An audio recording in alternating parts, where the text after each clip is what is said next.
Hello my dear student, स्वागत करती हूँ आप सभी का आपके अपने यूट्यूब चैनल सितंबर शिल्पी क्लासेस में। फ्रेंड्स, कल मैंने आपसे क्वेश्चन पूछा था कि आप लोग क्लास 9 से 12 तक की बुक पढ़ना चाहते हैं बेसिक क्लियर करने के लिए। तो इतने सारे कमेंट, इतना सारा प्यार आया उस वीडियो में कि मैंने कहा कि आज से आपकी क्लास स्टार्ट कर रही हूँ। तो आपकी आज जो क्लास है वो क्लास 10th की है। क्लास 10th की आपकी होम साइंस की ये बुक है और इसको कंप्लीट कराया जा रहा है। इसका पहले क्लास 10th कंप्लीट करा दूँगी क्योंकि ये इम्पोर्टेंट है, इसमें ज़्यादा अच्छी चीज़ें दी गई हैं। दूसरी बात ये कि मॉर्निंग में 10 बजे आपकी ये जो 9 से लेकर 12th क्लास की जो बुक्स पढ़ाई जाएंगी इनकी स्टडी होगी। तो सुबह मॉर्निंग में 10 बजे होगी इसकी स्टडी। साथ ही मैंने यूपी टीजीटी एग्ज़ाम 2021 का एक प्लेलिस्ट बना दी है, उसमें जाके आप सारी क्लासेस देख सकते हो। ये क्लास भी उसमें ऐड कर दूंगी तो आप आराम से देख लेना। साथ ही मैं 9 to 12 करके एक प्लेलिस्ट बना दूंगी, उसमें भी ये क्लास ऐड कर दूंगी तो वहाँ से भी देख सकते हो। तो प्रॉब्लम कहीं से भी नहीं आएगी, आप आराम से पढ़ो, कोई भी वो नहीं। ये इसलिए पढ़ा रही हूँ क्योंकि आपको ना बेसिक क्लियर होना चाहिए। जब बेसिक क्लियर कर लोगे तो आराम से पेपर हो जाएगा। बहुत सारे क्वेश्चन यहीं से भी आते हैं यूपी टीजीटी और पीजीटी में। तो फ्रेंड्स, आपके लिए इम्पोर्टेंट होने वाली ये क्लास रोज़ सुबह मॉर्निंग में 10 बजे ये क्लास होगी। और बच्चों को भी शेयर करें, उनको भी नॉलेज दें और इस चैनल पे इस फैमिली में और लोगों को भी जोड़े। दूसरी बात, जब चैनल को सब्सक्राइब करोगे तभी आपको ये क्लास मिलेगी, वरना ये क्लास आपको नहीं मिलेगी। तो चैनल को सब्सक्राइब कर लेना जिससे आपको मेरी लाइव क्लास की नोटिफिकेशन मिल जाए और आप आराम से क्लास अटेंड कर सको। तो देखिए, इसमें जो फर्स्ट चैप्टर है वो है शिक्षिका द्वारा प्रतिवर्ष बजट का प्रदर्शन, यानी शिक्षिका के द्वारा जो बजट का प्रदर्शन किया जाता है वो। देखिए, व्यक्ति और परिवार की आवश्यकताएं सीमित नहीं होती, सदैव ही नित्य नवीन आवश्यकताओं की उत्पत्ति होती रहती है। व्यक्ति और जो फैमिली है उसकी आवश्यकता ये नहीं कि एक आवश्यकता तक सीमित हो जाए, ऐसा नहीं है। सदैव नित्य नवीन आवश्यकताओं की उत्पत्ति होती रहती है। परिवार एक ऐसा केंद्र है जो विभिन्न आवश्यकताओं की यथासंभव पूर्ति करता है और फैमिली एक ऐसा केंद्र है जो विभिन्न आवश्यकताओं की यथासंभव पूर्ति करता है। वास्तव में इन आवश्यकताओं की पूर्ति हेतु कम या अधिक मात्रा में धन की आवश्यकता होती है।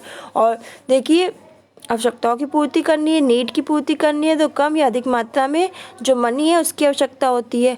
पारिवारिक आय धन का स्रोत है, जो परिवार की आय है वो धन का स्रोत है। पारिवारिक आय सीमित होती है, आवश्यकताएं असीमित होती हैं। पारिवारिक आय जो क्या होती है वो सीमित होती है और आवश्यकताएं असीमित होती हैं। सीमित आय के माध्यम से असीमित आवश्यकताओं की पूर्ति हेतु आवश्यक होता है। तो सीमित आय के माध्यम से जो असीमित आवश्यकताओं की पूर्ति हेतु आवश्यक होता है कि आवश्यकताओं की प्राथमिकता का निर्धारण किया जाए। जो आवश्यकताएं हैं उनकी प्राथमिकता का निर्धारण किया जाए। साथ ही यह भी आवश्यक होता है कि पारिवारिक आय व्यय का नियोजन भी कर लिया जाए। जो परिवार की आय और व्यय है उसका नियोजन भी कर लिया जाए। पारिवारिक बजट परिवार की आय व्यय को नियोजित करने का एक महत्वपूर्ण उपाय है। जो परिवार का बजट है, जो भी हम बजट बनाते हैं उससे, बजट बनाने से क्या होता है, जितनी इनकम आ रही है और जितनी इनकम जा रही है, आय और व्यय को नियोजित करने का महत्वपूर्ण उपाय है। परिवार की अर्थव्यवस्था सुचारू रूप से रहती है और फैमिली की जो अर्थव्यवस्था है वो सुचारू रूप से रहती है यदि बजट का निर्माण कर उसके अनुसार हम व्यय किया जाए। अगर हम बजट का निर्माण कर ले कि कितना सामान खरीद रहे हैं, कितना व्यय हो रहा है, कितना आय हो रही है, तो यदि हम बजट का निर्माण कर उसके अनुसार व्यय किया जाए तो इस प्रकार परिवार में सुख शांति भी रहती है, समृद्धि के मार्ग पर अग्रसर रहता है। पारिवारिक बजट का अर्थ क्या है तो इम्पोर्टेंट हो जाता है और उसकी परिभाषा भी इम्पोर्टेंट हो जाती है। तो निरंतर ही विभिन्न आवश्यकताओं की पूर्ति हेतु परिवार द्वारा धन व्यय किया जाता है। बहुत आप देखते हो कि रेगुलर ही हमारी विभिन्न आवश्यकताओं की पूर्ति के लिए हमारे प्रत्येक परिवार द्वारा बहुत सारा धन क्या किया जाता है, व्यय किया जाता है। परिवार की आय में से यह व्यय किया जाता है, जो इनकम होती है उसी में से ये व्यय किया जाता है। इस प्रकार परिवार में आय और व्यय का एक चक्र संचालित रहता है, यानी आपकी आय आ रही है, फिर आपके खर्चे जो हो रहे हैं उसमें जा रही है, तो इनकम आ रही है, इनकम जा रही है, एक ये राउंड चलता रहता है। एक सुनियोजित विधि द्वारा परिवार में होने वाले आय व्यय के विस्तृत ब्यौरे को बजट कहते हैं। तो क्वेश्चन यहाँ से आता है बजट किसे कहते हैं, तो आपका है कि एक सुनियोजित विधि द्वारा परिवार में होने वाले आय और व्यय के विस्तृत ब्यौरे को हम बजट कहते हैं। तो अगर क्वेश्चन आ जाए कि एक सुनियोजित विधि द्वारा परिवार में फैमिली में होने वाले आय और व्यय के विस्तृत ब्यौरे को हम क्या कहते हैं, तो विस्तृत ब्यौरे को हम बजट कहते हैं। तो ये लाइन इंपॉर्टेंट है, इसको नोट डाउन कर लीजिए। फिर नेक्स्ट है परिवार की आय को स्मरणीय रखते हुए पारिवारिक बजट के अंतर्गत समस्त नियमित और संभावित व्ययों को नियोजित रूप से लिखित रूप प्रदान किया जाता है। तो देखिए क्या किया जाता है कि परिवार की आय का स्मरणीय रखते हुए, यानी कितनी इनकम है इसको हम अपने ध्यान में रखेंगे और पारिवारिक बजट के अंतर्गत समस्त जो हमारे नियमित और संभावित व्यय को नियोजित रूप से लिखित रूप प्रदान करेंगे। इस प्रकार व्यवस्थित रूप से आय व्यय की प्रक्रिया को अंकित कर देने वाले प्रपत्र को ही हम पारिवारिक बजट कहते हैं। तो इसमें इनकम आ रही है और जा रही है, ये आने और जाने की प्रक्रिया को अंकित कर देने वाले प्रपत्र को ही हम पारिवारिक बजट कहते हैं। इस आय व्यय विवरण प्रपत्र की एक निश्चित अवधि होती है। ये नहीं है कि ये अनलिमिटेड दिन चला, नहीं, ये इनकम आ रही है और जा रही है। इसका विवरण जो पत्र में लिखते हैं उसकी एक निश्चित अवधि होती है कि हाँ इस अवधि तक ये इनकम आ रही है, ये इनकम जा रही है। जो समानता 1 वर्ष की हो सकती है, 1 महीने की हो सकती है, हम 1 महीने का बजट बना सकते हैं या 1 वर्ष का। इन तथ्यों को स्मरणीय रखते हुए पारिवारिक बजट को इन शब्दों में प्रस्तुत किया जा सकता है कि पारिवारिक बजट किसी परिवार का निश्चित अवधि में होने वाले आय और व्यय को प्रदर्शित करने वाला प्रपत्र होता है। यानी आपकी कितनी इनकम आ रही है, कितनी इनकम जा रही है, ये एक कागज़ में लिखना, प्रपत्र में लिखना, आय व्यय को प्रदर्शित करना, यही क्या है पारिवारिक बजट, जिससे हमारा बैलेंस बना रहे। आगामी वर्ष में होने वाला आय और व्यय का अनुमानित प्रारूप भी पारिवारिक बजट में निहित होता है। यानी नेक्स्ट महीने हमें अगर कोई जरूरी पड़ेगी सामान तो उसकी या आगामी वर्ष में होने वाले आय व्यय का एक हम अनुमान लगा सकते हैं कि अगले महीने हमको फ्रिज लेना है तो कहाँ से कटौती करें तो हम फ्रिज ले सकते हैं। तो एक अनुमान लगा के हम प्रारूप तैयार कर सकते हैं। तो ये भी ये पारिवारिक बजट में निहित होता है। बजट के अर्थ को समझ लेने के पश्चात यह आवश्यक है कि इसकी परिभाषा का भी उल्लेख किया जाए। कुछ गृह वैज्ञानिकों द्वारा प्रतिपादित की गई परिभाषा है, देख लेते हैं। परिभाषा तो बहुत इंपॉर्टेंट हो जाती है, सब लोग इस परिभाषा को लिख लीजिएगा। क्लास 10th की है, मैंने बता दिया ये बुक।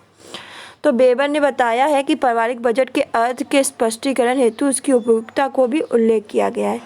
वेबर ने पारिवारिक बजट के अर्थ का स्पष्टीकरण हेतु उसकी जो उपयोगिता है यूज़ को भी उल्लेख किया है। उनके अनुसार पारिवारिक बजट पारिवारिक आय को व्यवस्थित रूप से ऐसी बातों के लिए व्यय करने का तरीका है।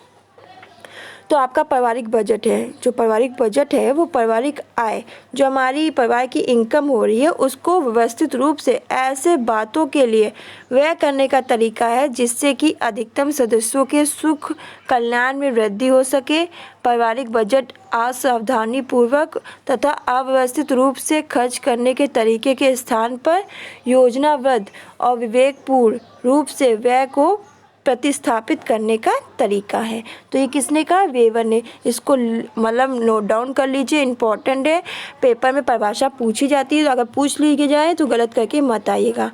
फिर क्रेग और रश ने कहा है कि पारिवारिक बजट का स्वंगीकरण गृह व्यवस्था में नियोजित हेतु आवश्यक साधन के रूप में किया गया है। तो क्रेग और रश ने क्या कहा है कि पारिवारिक बजट का स्वंगीकरण गृह व्यवस्था में नियोजन हेतु एक आवश्यक साधन के रूप में किया गया है। उनके अनुसार बजट भूत के व्यय, भविष्य के अनुमानित व्यय, वर्तमान समय की मदों पर निश्चित व्यय का लेखा जोखा है। इस परिभाषा में बजट के स्वरूप के स्पष्टीकरण के साथ साथ बजट निर्माण की प्रक्रिया की ओर भी संकेत किया गया है।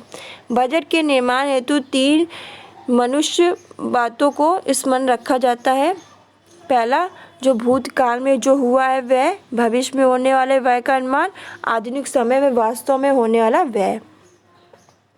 तो आप वेबर और क्रेग और रश की परिभाषा एक बार देख लीजिएगा, नोट डाउन कर लीजिएगा। बेबल ने क्या कहा है, क्रेग और रस ने क्या कहा है, इम्पॉर्टेंट है। उपयुक्त परिभाषा द्वारा पारिवारिक बजट के अर्थ का स्पष्टीकरण होता है। वास्तव में बजट वह अनुमानित व्यय विवरण है जिनका निर्माण एक निश्चित आगामी अवधि हेतु किसी परिवार द्वारा पर्याप्त सूझबूझ व उपलब्ध आय को स्मरणीय रखकर किया जाता है। पारिवारिक बजट के उद्देश्य क्या होते हैं, तो इम्पोर्टेंट ये भी है, यहाँ से भी क्वेश्चन बन जाते हैं। तो पारिवारिक बजट के उद्देश्य क्या होते हैं, तो देख लेते हैं। देखिए, गृह अर्थव्यवस्था हेतु पारिवारिक बजट एक उपयोगी प्रपत्र है। घर की अर्थव्यवस्था को सही रूप से रखने के लिए पारिवारिक बजट एक उपयोगी प्रपत्र है। परिवार के सदस्यों की आय व्यय को संतुलित और नियोजित करना ही इसके निर्माण का मुख्य उद्देश्य होता है। पारिवारिक बजट को नियमित करने के अन्य उद्देश्य प्रकार हैं। परिवार की समस्त स्रोतों से प्राप्त होने वाली आय का व्यवस्थित और सही विवरण प्राप्त करना, व्यय का नियोजन करना, भविष्य से संबंधित विभिन्न आवश्यकताओं की पूर्ति हेतु समुचित बचत के प्रयत्न करना, परिवार के किसी एक या कुछ सदस्यों द्वारा किए जाने वाले अनावश्यक व्यय पर नियंत्रण करना, परिवार के किसी एक या कुछ सदस्यों द्वारा किए जाने वाले अनावश्यक व्यय पर नियंत्रण करना, परिवार के समस्त सदस्यों की आवश्यकताओं के समुचित ज्ञान की प्राप्ति करना, उनकी पूर्ति हेतु आवश्यक व्यय का विवरण करना, इस प्रकार आपकी पारिवारिक व्यय का नियोजन करना, जिनके द्वारा भविष्य में घटित होने वाले जो अस्माकिक यानी अचानक से होने वाले आवश्यकताओं का सफलतापूर्वक सामना किया जा सके। परिवार के आय व्यय के अनुपात का ज्ञान करना, परिवार का कितना आय आ रही है, कितना व्यय हो रहा है, इसके अनुपात का ज्ञान करना, इसी के आधार पर रहन सहन के स्तर को उच्च बनाने हेतु उपाय सोचना। परिवार की आय में आवश्यक वृद्धि करने के लिए परिवार की जो इनकम है उसमें आवश्यक वृद्धि करने के लिए परिवार के मुखिया व अन्य वरिष्ठ सदस्यों को प्रेरित करना कि परिवार की आय में आवश्यक वृद्धि हो, तो परिवार के मुखिया और जो वरिष्ठ सदस्यों को हमेशा प्रेरित करना चाहिए जिससे परिवार की इनकम में वृद्धि हो। बजट द्वारा प्राप्त होने वाली सूचनाएं कौन कौन सी हैं, तो इंफॉर्मेशन रिसीव फ्रॉम बजट। तो देखो पहले स्पष्ट किया जा चुका है कि पारिवारिक बजट एक व्यवस्थित प्रपत्र है, यानी एक व्यवस्था से समृद्ध प्रपत्र है। यह प्रपत्र परिवार की आर्थिक और आंतरिक स्थिति का दर्पण होता है। ये जो प्रपत्र होता है ये परिवार की हमारी आर्थिक और जो आंतरिक स्थिति का दर्पण होता है, शीशा होता है कि परिवार की जो कंडीशन कैसी है, फाइनेंशियल कंडीशन कैसी है, उसकी आंतरिक स्थिति कैसी, उसका शीशा है। इस बजट प्रपत्र को दृष्टिपात कर समृद्ध परिवार के विषय में हमें कुछ सूचनाओं की प्राप्ति की जा सकती है। तो सूचना कौन सी है, तो पहली सूचना है परिवार के सदस्यों से संबंधित आवश्यक सूचना। पारिवारिक बजट में परिवार के कुल सदस्यों की संख्या को स्पष्ट रूप से अंकित किया जाए कि पारिवारिक बजट जो बना रहे हैं उसमें देखिए कि परिवार के कुल सदस्यों की संख्या को देखिए उसमें सही से स्पष्ट किया गया कि नहीं। साथ ही बजट के द्वारा परिवार के सदस्यों की आयु, स्त्री पुरुष, बच्चों की संख्या, मुखिया से संबंधित जानकारी भी प्राप्त हो जाए। जो मुखिया है, परिवार के बच्चों की संख्या, स्त्री पुरुष, आयु, सबकी जानकारी प्राप्त हो जाए। परिवार से संबंधित यह सूचना विभिन्न क्षेत्रों के अंतर्गत उपयोगी सिद्ध होती है। तो ये परिवार से संबंधित यह सूचना ये विभिन्न जो एरिया है उसके अंतर्गत क्या ये उपयोगी सिद्ध होती है। पारिवारिक व्यय का ज्ञान। पारिवारिक बजट के अंतर्गत यह स्पष्ट किया जाता है कि एक निश्चित अवधि में परिवार की समस्त आवश्यकताओं की पूर्ति हेतु कितना व्यय करना है। एक नॉर्मल स्थिति में मतलब एक निश्चित अवधि में एक निश्चित पीरियड में परिवार की समस्त आवश्यकताओं की पूर्ति हेतु कितना व्यय करना है, साथ ही विभिन्न मदों पर कितना व्यय होता है और कितने विभिन्न मदों पर कितना व्यय होता है। बजट द्वारा यह ज्ञात भी हो जाता है। परिवार के आर्थिक दृष्टिकोण की आय का भी इस विवरण द्वारा अनुमान लगाया जा सकता है। तो परिवार के आर्थिक दृष्टिकोण की जो आय का भी इस विवरण द्वारा अनुमान लगाया जा सकता है। इस विषय का भी बजट द्वारा अनुमान लगाया जा सकता है और इस विषय का भी बजट द्वारा अनुमान लगा सकते हैं कि समृद्ध परिवार अनिवार्य आवश्यकताओं को अत्यधिक महत्वपूर्ण समझता है या मनोरंजन या विलासिता से समृद्ध आवश्यकताओं को। पारिवारिक आवश्यकताओं का ज्ञान। जिस मद पर व्यय किया जाता है जिस भी मद पर व्यय किया जाता है उन समस्त मदों का पारिवारिक बजट के अंतर्गत उल्लेख किया जाता है। जिन मदों पर व्यय किया जाता है उन समस्त मदों का पारिवारिक बजट के अंतर्गत उल्लेख किया जाता है। इन समस्त मदों का व्यवस्थित विश्लेषण कर यह ज्ञात किया जाता है कि परिवार की किन आवश्यकताओं की पूर्ति की जा सकती है, कि फैमिली की किन आवश्यकताओं की पूर्ति करनी है और किन आवश्यकताओं की पूर्ति नहीं करनी है। इसके अतिरिक्त अन्य कौन सी इस प्रकार की आवश्यकताएं हैं जिनको पूर्ण करने का प्रयत्न करना चाहिए।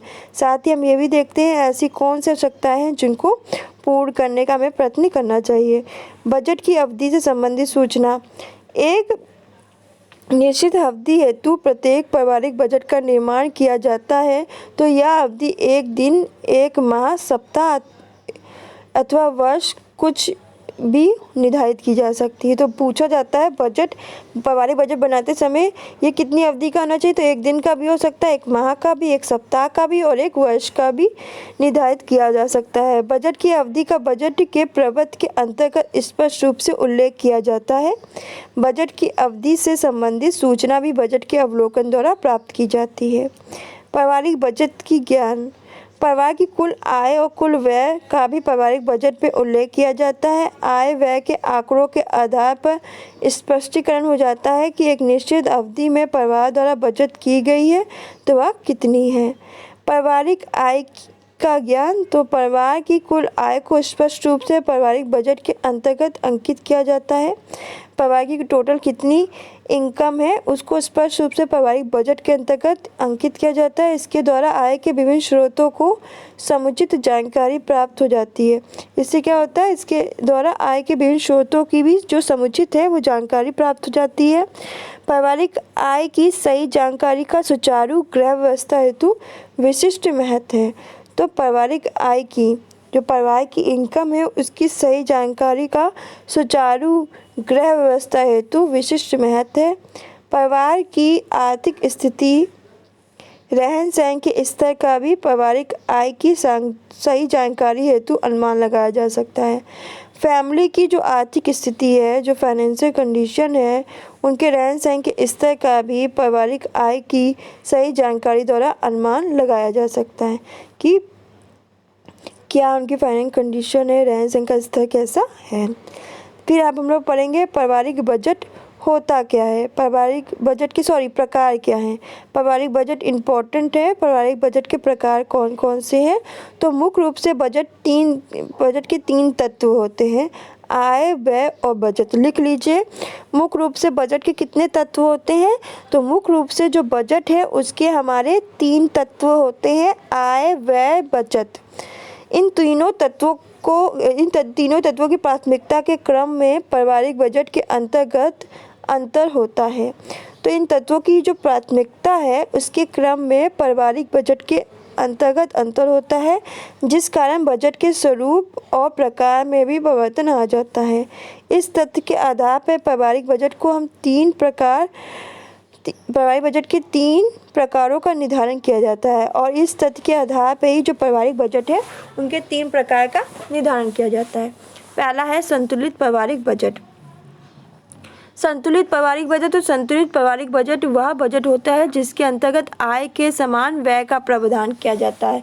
जितनी संतुलित पारिवारिक बजट वह होता है जिसके अंतर्गत आय के समान ही हमारा व्यय का प्रावधान है।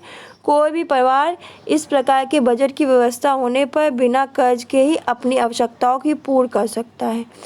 संतुलित बजट वह बजट होता है जिसके अंदर आय के समान व्यय होता है। जितनी आय होती है उतना ही व्यय हो जाता है और इससे बैलेंस बना रहता है। कोई भी परिवार इस प्रकार के बजट की व्यवस्था होने पर बिना कर्ज के अपनी आवश्यकताओं की पूर्ण कर लेता है। इसमें भविष्य से संबंधित विभिन्न आवश्यकताओं की पूर्ति की समस्या बनी रहती है, क्योंकि किसी भी प्रकार की बचत इस प्रकार के बजट में का प्रावधान नहीं दिया गया है। तो इस संतुलित बजट में किसी प्रकार की बचत का प्रावधान नहीं है, इसलिए भविष्य में होने वाली जो आवश्यकताएं हैं उससे संबंधित परेशानी बनी रहती है।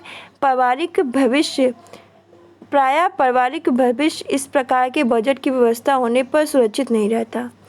प्रायः क्या होता है, जो पारिवारिक भविष्य है वो इस प्रकार के बजट की व्यवस्था होने पर सुरक्षित नहीं रहता।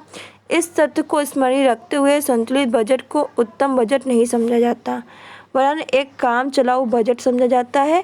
संतुलित बजट की को हम निम्न रूप से समझ सकते हैं। मासिक आय हमारी 15,000 रुपये और 15,000 रुपये खर्च हो रही है, यानी कोई इंसान 50,000 रुपये कमा रहा है और 50,000 रुपये कम खर्च कर रहा है, और इससे उसकी आय हो रही है और उतना ही क्या हो रहा है, 50,000 कमा रहा है, 50,000 व्यय कर रहा है।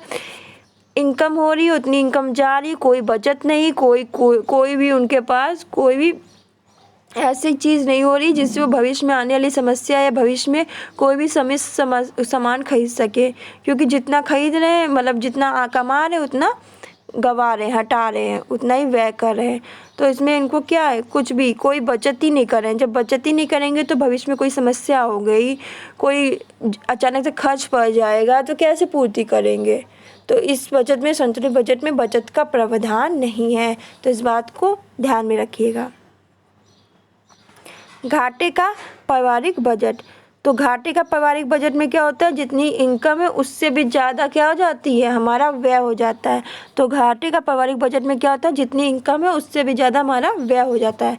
तो घाटे का बजट वह बजट होता है जिसमें कुल आय की अपेक्षा कुल व्यय अधिक होने का प्रावधान होता है। किसी परिवार की कुल मासिक आय 15,000 रुपये हो, परंतु 16,000 रुपये का बजट में प्रावधान रखा हो। 15,000 रुपये इनकम है और 16,000 रुपये खर्च कर रहे हैं, तो ये क्या हो गया, घाटे का बजट। यानी जितनी इनकम नहीं है उससे ज़्यादा हम खर्च कर रहे हैं, तो ये क्या हो गया, घाटा। तो यह घाटे का बजट कहलाएगा। परिवार की समस्त आवश्यकताओं की पूर्ति हेतु इस प्रकार के बजट के अंतर्गत किसी बाह्य स्रोत से ऋण लेना पड़ता है, इसमें ऋण लेना पड़ेगा। घाटे का बजट परिवार की समृद्धि के दृष्टिकोण से उत्तम नहीं है। यदि घाटे के पारिवारिक बजट को दीर्घ अवधि तक क्रियान्वित रखा जाए तो परिवार को निश्चित रूप से गंभीर आर्थिक संकट का सामना करना पड़ता है। किसी भी विवेकशील गृहिणी को घाटे के बजट का निर्माण नहीं करना चाहिए। घाटे के बजट का स्वर्गीकरण आकस्मिक आवश्यकता होने पर अल्पकाल हेतु किया जा सकता है। घाटे के बजट को हम निम्न रूप से दर्शा सकते हैं, जैसे कि मासिक आय 15,000 है, व्यय करें हम 16,000, इसमें कितना घाटा हो रहा है, 1,000 रुपये का।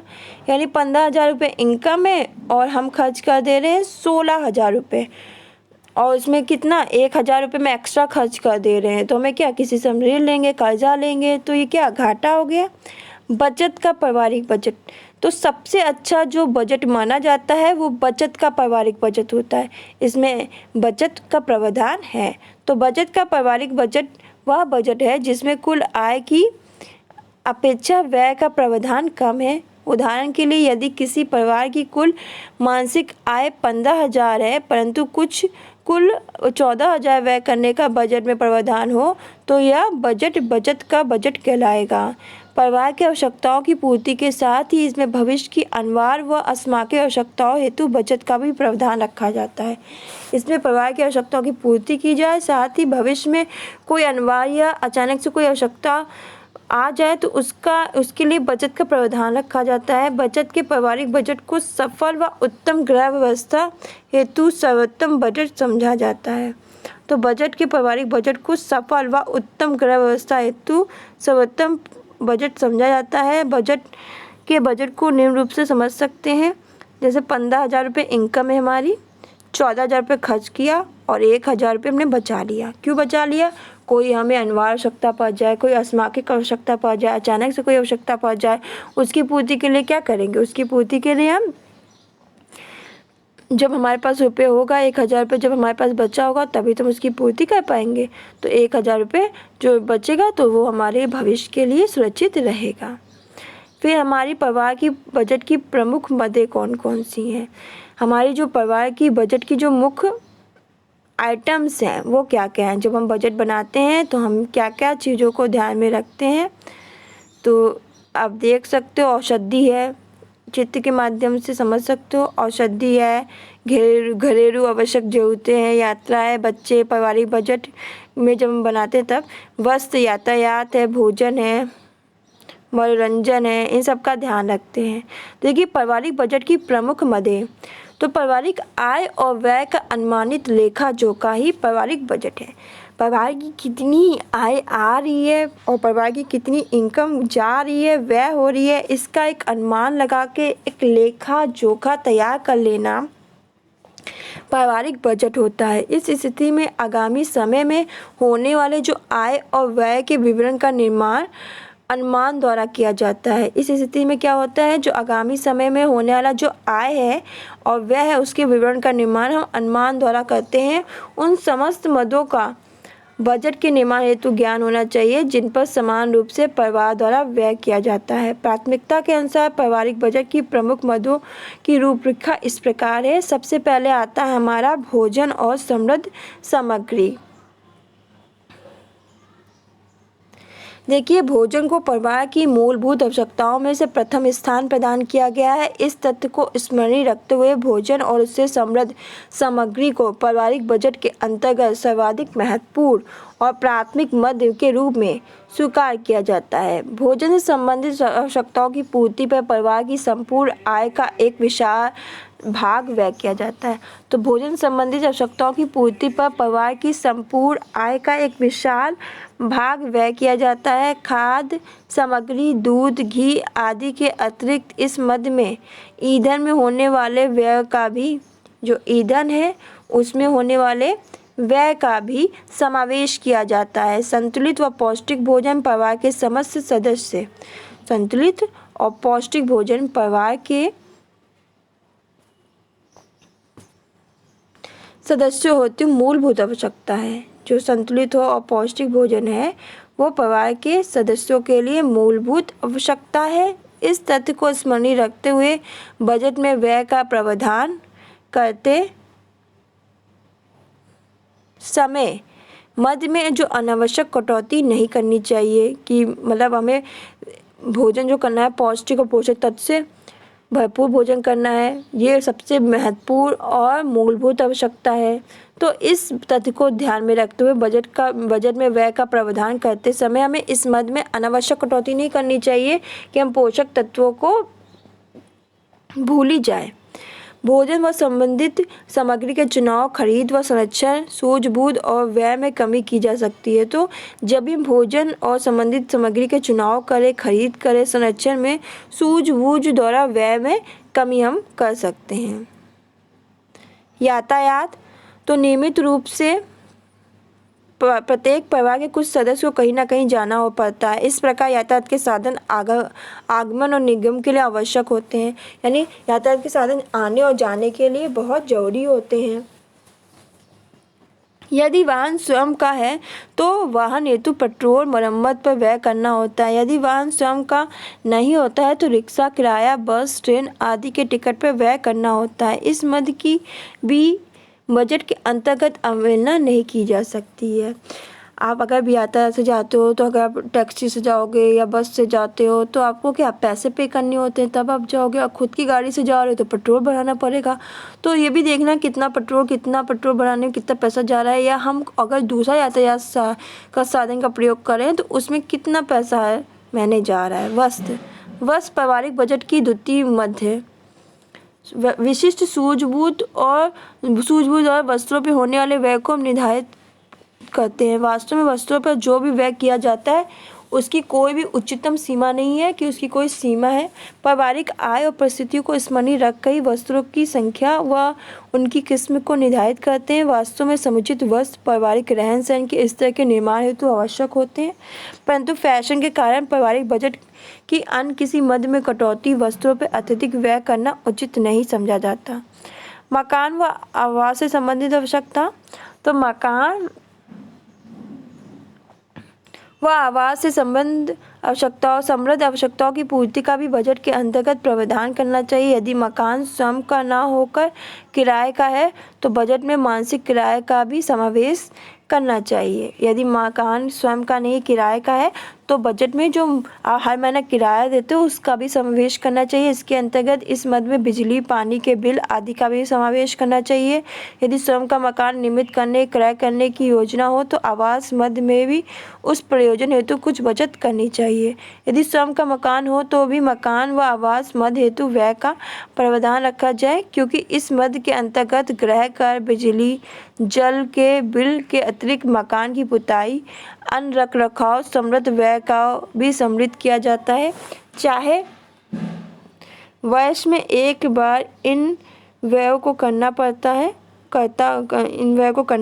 है, परंतु इस मद को मासिक बजट के अंतर्गत समुचित स्थान और महत्व प्रदान किया जाता है। चाहे वर्ष में एक बार इन व्यय को करना पड़ता हो, परंतु इन मद को मासिक बजट के अंतर्गत समुचित स्थान और महत्व प्रदान करना चाहिए। शिक्षा व स्वास्थ्य। परिवार की शिक्षा और समस्त पारिवारिक सदस्यों शिक्षा और स्वास्थ्य बच्चों की शिक्षा व समस्त पारिवारिक सदस्यों की स्वास्थ्य से संबंधित आवश्यकताओं पर होने वाले जो व्यय है वो भी पारिवारिक बजट की एक महत्वपूर्ण मद होती है।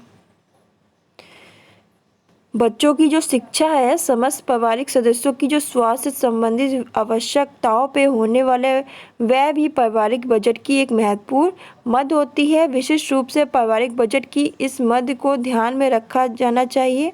प्रत्येक परिवार को अपनी इस मद का स्वयं निर्धारण स्वयं की आर्थिक, पारिवारिक, व्यावसायिक स्थिति को स्मरण रखकर करना चाहिए। राजकीय विद्यालयों, केंद्रीय विद्यालयों में नाम मात्र का शिक्षा शुल्क, परंतु कॉन्वेंट स्कूल व पब्लिक स्कूल में अत्यधिक शिक्षा शुल्क होता है। अन्य व्यय की भी अधिकता होती है। आधुनिक परिस्थितियों में कुछ विषयों के अतिरिक्त बच्चों को शिक्षण हेतु ट्यूशन या प्रशिक्षण की भी आवश्यकता होती है। बजट के अंतर्गत इस हेतु धन का अतिरिक्त प्रावधान किया जाना चाहिए। इस प्रकार स्वास्थ्य संबंधित व्यय में भी भिन्नता हो सकती है। वह कर्मचारी जो केंद्रीय सरकार के कर्मचारी होते हैं या कुछ सार्वजनिक क्षेत्र में संस्थान में कार्यरत होते हैं, उन्हें निःशुल्क चिकित्सा सुविधा प्रदान की जाती है। बजट के इस मद में इस वर्ग के परिवारों को अत्यधिक धन का प्रावधान नहीं करना पड़ता। इस मद हेतु परिवार को समुचित धन का प्रावधान करना चाहिए। गृह के अनावश्यक तत्व। देखिए, उपयुक्त वर्णित प्रमुख मदों के अतिरिक्त पारिवारिक बजट की एक अनावश्यक मद भी होता है। गृह पे होने वाले कुछ आवश्यक व्यय को इस मद के अंतर्गत सम्मिलित किया जाता है। उदाहरण के लिए गृह पे प्रयोग होने वाले उपकरण, बर्तन, फर्नीचर आदि क्रय करना व उनकी मरम्मत करना। तो फ्रेंड्स, इसी के साथ अभी और भी है। व्यक्तिगत व्यय क्या है? तो देखिए, परिवार के सदस्यों के व्यक्तिगत व्यय भी बजट के अंतर्गत एक मुख्य मद के रूप में है।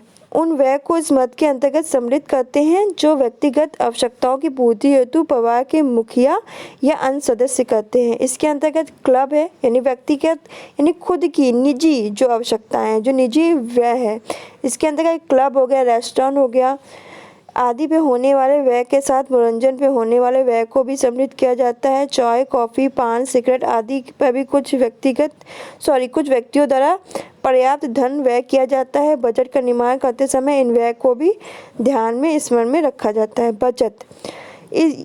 यह पूर्व में स्पष्ट किया जा चुका है कि बजट सर्वोत्तम बजट है। बजट के अंतर्गत बचत की भी एक मद होनी चाहिए। इस हेतु कोई भी निश्चित नियम नहीं है कि बचत कितनी होनी चाहिए, परंतु अनिवार्य रूप से बजट के अंतर्गत बचत का प्रावधान किया जाना चाहिए। नियमित बचत हेतु सूझबूझ, मितव्ययिता जैसे कुछ प्रयत्न करने पड़ते हैं। यह सत्य है कि बचत वह प्रयास है जो भविष्य के सुखमय और समृद्ध होने की गारंटी प्रदान करता है। उपयुक्त समस्त मदें बजट की अनिवार्य मदें हैं। व्यवहार में जब किसी गृहिणी या परिवार के मुखिया द्वारा बजट का निर्माण किया जाता है तो उस समय यदि कोई अन्य मद भी इन मदों के अतिरिक्त महत्वपूर्ण आवश्यक प्रतीत हो तो यथासंभव बजट के अंतर्गत उसको भी सम्मिलित कर लेना चाहिए। फ्रेंड्स, आज के लिए बस इतना ही। नेक्स्ट क्लास में हम लोग पारिवारिक बजट के बनाने के लाभ पढ़ेंगे। फिर हम लोग पारिवारिक बजट को नियमित करने में बाधाएं क्या आती हैं, पारिवारिक बजट के निर्माण के सिद्धांत क्या हैं, डॉक्टर एंजल्स का नियम क्या है, डॉक्टर एंजल्स के सिद्धांत की आलोचना क्या है, इसको और दैनिक व्यय का लेखा जोखा रखने की विधि क्या है, गृह व्यय में मितव्ययिता हेतु सुझाव, इस चैप्टर में बहुत कुछ है, कुछ महत्वपूर्ण बिंदु पढ़ेंगे, फिर क्वेश्चन आंसर करेंगे कल की क्लास में। तो फ्रेंड्स आज के लिए बस इतना ही, मिलते हैं कल की क्लास में।